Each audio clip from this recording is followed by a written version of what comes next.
we are putting AI to the ultimate test. We're going to watch AI and an Oscar-winning actor's performance go head-to-head at the same exact scene. That scene is Clarice and Hannibal Lecter from The Silence of the Lambs. There is a silent fear that is racing through the acting community right now that we are going to be replaced by algorithms and AI. And honestly, I get it. I get the fear. I feel it too. Every time a new update comes out, the industry panics.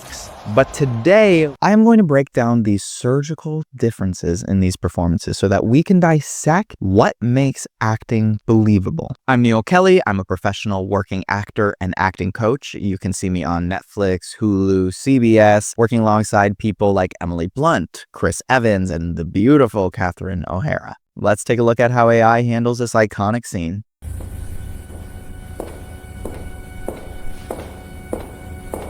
Okay, firstly, I just gotta say that I'm shocked that we have technology now that can even create this. Like, it is really insane that from nothing, from just simple words, that this can be produced. Like, that's nuts. I mean, even the fact that she's walking down the hallway and the camera's panning alongside with her, like, this is intricate. I'm not gonna lie. You're one of Jack Crawford's, aren't you? You're one of Jack Crawford's, aren't you? Like, obviously, there's just a lot of overshowing going on in the AI one. That is just obviously terrible. When we have a person, they don't try and show us that they're a person. And that's what this programming is doing. It's more so trying to prove that I am a person that can express things than just doing what a person does and going about their day. Good morning. Dr. Lecter, my name is Clarice Starling. May I speak with you? You're one of Jack Crawford's, aren't you? I am, yes. May I see your credentials? Certainly. You see how Anthony Hopkins was able to achieve the same exact sensation of like, ooh, a little sinister, but also he has this cheekiness about him. Like, he's excited to be meeting his new prey that just walked into the room, but he didn't have to go, he didn't have to overshow. Well, that's really what we would want from an actor, is someone who is actually thinking the thoughts rather than just showing us on our face what is happening. May I see your credentials? Certainly. My ID. Closer, please. That expires in 1 week. You're not real FBI, are you? I'm still in training at the academy. I also find it so funny that this kind of software, like, because it's obviously just going off of whatever you gave it, there is no continuity to it. So I love when it cuts back to Clarice and she's holding the badge out and she's like, yeah, that's right. Like, why is she randomly sassy? Yeah, I was at the academy. I'm still in training at the academy. So if you notice in the AI version, we're just going through the motion of what's happening, right? So basically, it's like what you would see with the script on a piece of paper. It would be, oh, Clarice, pulls out her badge. She's asked to show it closer, so she puts it closer, and then he says closer again, and she extends her arm farther. That's it. She's just going through the motions as an AI. But if you watch Jodie Foster's version, you can see the fear to let him know what the scenario is. Clarice in the scenario doesn't want him to find out that she's just a student. So she's trying to hold on to as much upper status that she can.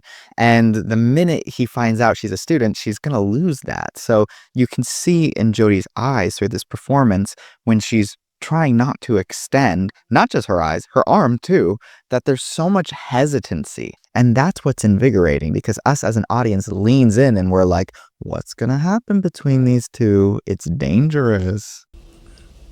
Sit, please.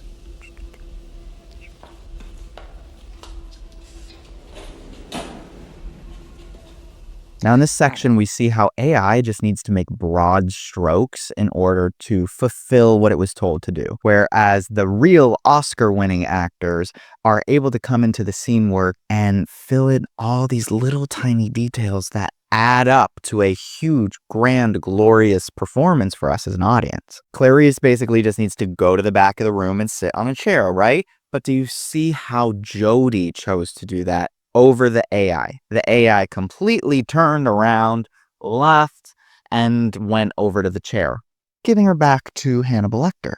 But Jodie is this fantastic Oscar-winning actor who is putting all of these nuanced details into her performance. Notice as she goes back to the chair, she never turns around. She backs up, keeping her front to Lecter. And because of that, it's showing the audience that this character does not trust this person. I would not put my back to a serial killer. Are you kidding me? No! So, another example of how AI is giving us broad strokes while an Oscar winner is able to fill in these nuances that make a performance rich. And if you're looking to make these small, intimate choices that change an entire performance and you want to work on that as well, feel free to click the description below. I work with actors doing this. I'd love to work with you too. Now then, tell me, what did Miggs say to you? Multiple Miggs in the next cell. He hissed at you. What did he say? He said, I can smell your. I see. Now then, tell me, what did Miggy say to you? He said, I can smell your bro. Obviously, we can see here that AI cannot curse yet. And that is quite funny, I guess. Yay, one more point, real actors. You use FBI skin cream and sometimes you wear lanolin.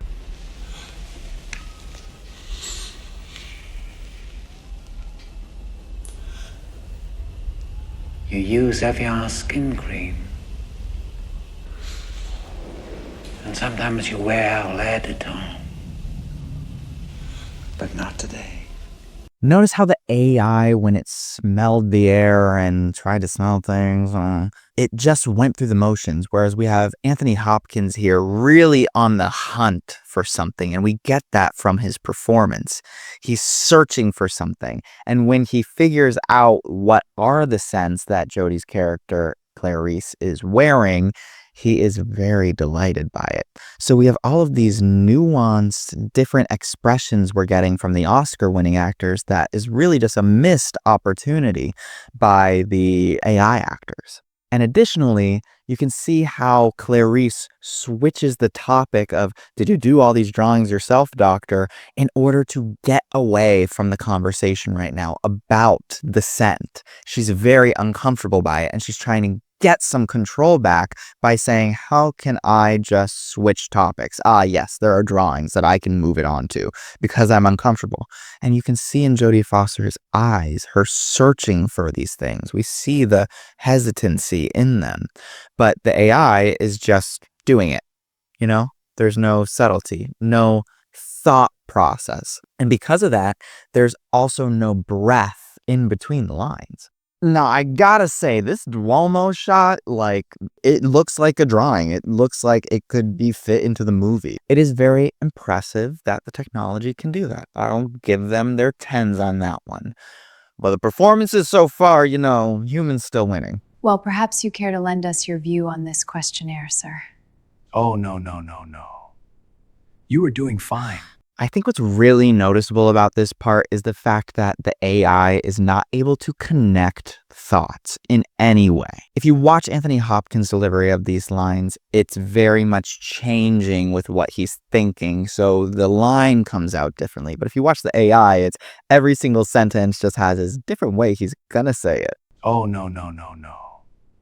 You were doing fine. No. You were doing fine. And when you have something so staccato and not able to have this fluidness to it of how a person normally would think, we're very thrown off. So definitely deducting points for the AI there. Do you know why he's called Buffalo Bill? Do you know why he's called Buffalo Bill? He really likes to hit the bees on the buffalo. That AI goes, Buffalo Bill. Like, whoa, we get it. Buffalo. That actually brings me into the whole part of this. Even Clarice coming back with him.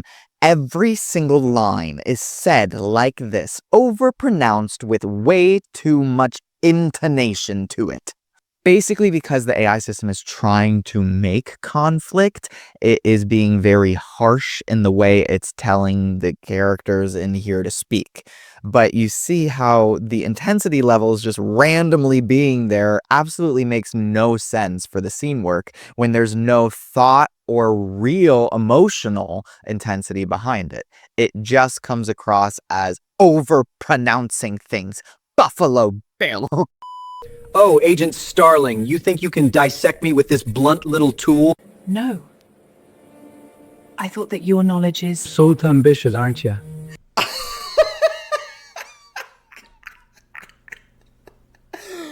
Did their accents just change?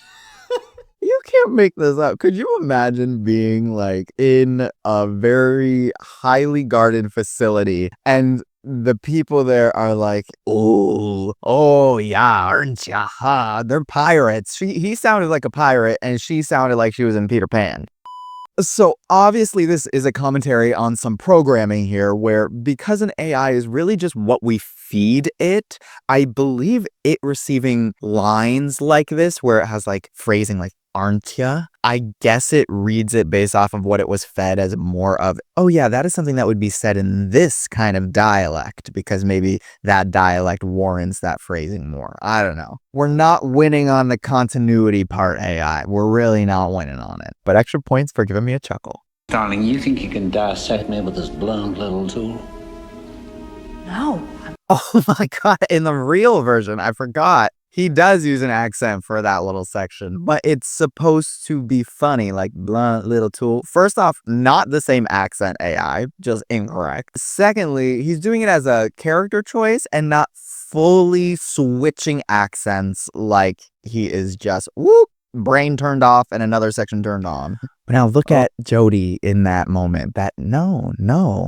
Do you see how her eyes kind of like glance and wander off? It's really quite nice because the tension that she brings when Lecter is telling her like, oh, you think you can catch me like this? It truly catches Jodie off guard. So we went from this whole walking into the scene as Clarice trying to make sure I'm reserved as possible to now he is able to really dissect certain parts of her. And she's actually wiggling around a little bit, the fact that he's figuring out some of these things. It's very fascinating. And that is something that only humans can really portray as of right now. So what do you think? Do you think AI is eventually going to get to the point where it can fully recreate a movie like this and actually have us be able to digest it? I have no idea. Like, it truly might get to that point, and I think that's a little scary, but I'm curious what your thoughts are. Let me know in the comments down below. I want you to know that all of this nonsense out there, all of the AI stuff, people crave your human soul, the way that you're able to bear yourself to people. Human connection, that's real. Don't ever give that up. I just want to lay that out there. And if you ever like help developing your craft, I work with actors one-on-one. Once again, feel free to click the link in the description. Feel free to subscribe and hit the bell if you enjoyed this video. And check out this one if you want some more actor content. I give plenty, people. All right. Thanks so much. Mwah.